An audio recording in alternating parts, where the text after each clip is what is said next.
থাইলেণ্ডত ভাৰতৰ বিজয় নিশান উৰুৱাবলৈ সাজু অসম কন্যা।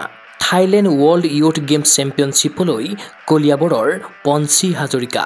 পঞ্চীৰ মনত পদক জিনাৰ দুৰ্বাৰ হেঁপাহ। অহা 5 পৰা 8 নৱেম্বৰলৈ থাইলেণ্ডৰ পাটায়াত অনুষ্ঠিত হ'ব Thailand world youth games championship 2025। Thailand all sports games ফেডাৰেশ্যনৰ উদ্যোগত অনুষ্ঠিত হ'ব লগা প্ৰতিযোগিতাখনত অংশগ্ৰহণ কৰিব ভাৰতকে ধৰি মুঠ 12খন দেশৰ ক্ৰীড়াবিদে। এই প্ৰতিযোগিতাত ভাৰতৰ হৈ টাইকণ্ডোৰ পুমছেট প্ৰতিনিধিত্ব কৰিব অসম কন্যা পঞ্চী হাজৰিকাই। পূৰ্বেও নেপাল ভূটানত অনুষ্ঠিত আন্তঃৰাষ্ট্ৰীয় প্ৰতিযোগিতাত অংশ লৈ সুন্দৰ সাফল্য কঢ়িয়াই আনিছে এগৰাকী সমৰ কলাবিদে।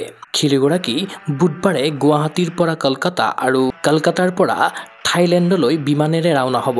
টিম মেনেজাৰ ৰূপে পঞ্চী হাজৰিকাৰ সৈতে যাব ইণ্টাৰনেশ্যনেল অল স্পৰ্টছ গেমছ ফেডাৰেশ্যনৰ প্ৰতিষ্ঠাপক সভাপতি গ্ৰেণ্ড মাষ্টাৰ গমে থাপা। সমৰ কলা খেলুৱৈ পঞ্চী হাজৰিকাক লৈ আশাবাদী গমে থাপা। একচুৱেলি এইখন খেল 5 নৱেম্বৰৰ পৰা 8 নৱেম্বৰলৈকে হ'ব থাইলেণ্ড পাটায়াত। আৰু এই খেলখন ইণ্টাৰনেশ্যনেল অল স্পৰ্টছ গেমছ ফেডাৰেশ্যনৰ member Thailand world sports games ফেডাৰেশ্যনে আয়োজন কৰিছে। আৰু ইয়াত আমাক নিমন্ত্ৰণ জনাইছিল ইণ্টাৰনেশ্যনেল অল স্পৰ্টছ গেমছ ফেডাৰেশ্যনৰ মেম্বাৰসকলক।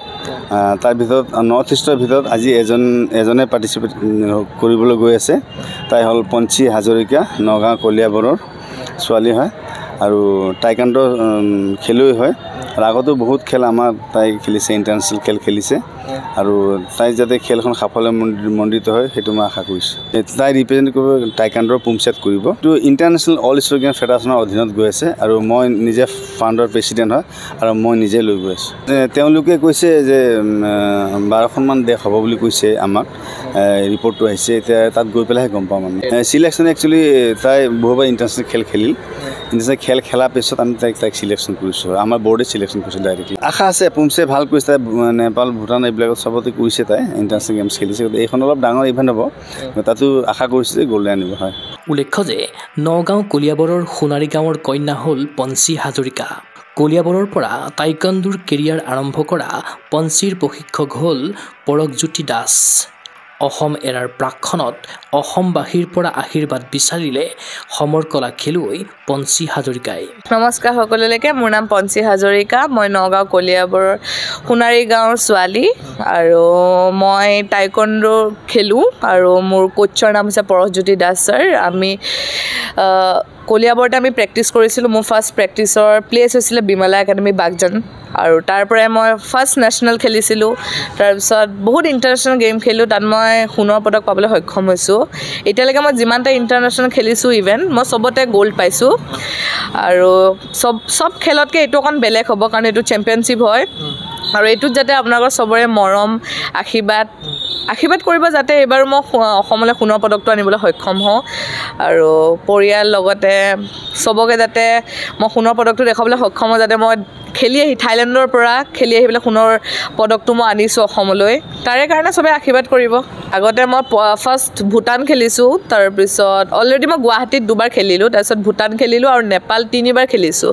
চ' মই টোটেল 7টা নে 8টা ইণ্টাৰনেশ্যনেল মেডেল মোৰ আছে অলৰেডি গ'ল্ড। আৰু এইটো চবতকৈ ডাঙৰ খেল হ'বলৈ গৈ আছে মোৰ কাৰণে, কাৰণ মই আজিলৈকে থাইলেণ্ড গৈ পোৱা নাই আৰু খেলিও পোৱা নাই তাত।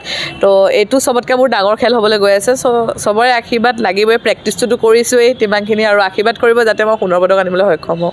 গ্ৰেণ্ড মাষ্টাৰ আমাৰ গমে থাপা ছাৰ, তেওঁ যথেষ্ট সহায় কৰিছে। আৰু আমাৰ ফেডাৰেশ্যনটোক মই স্পেচিয়েলি থেংক ইউ কৈছোঁ, কাৰণ বহুতটা ষ্টুডেণ্টছৰ মাজত এজনী চিলেক্ট কৰাটো বহুত ডাঙৰ কথা হয়।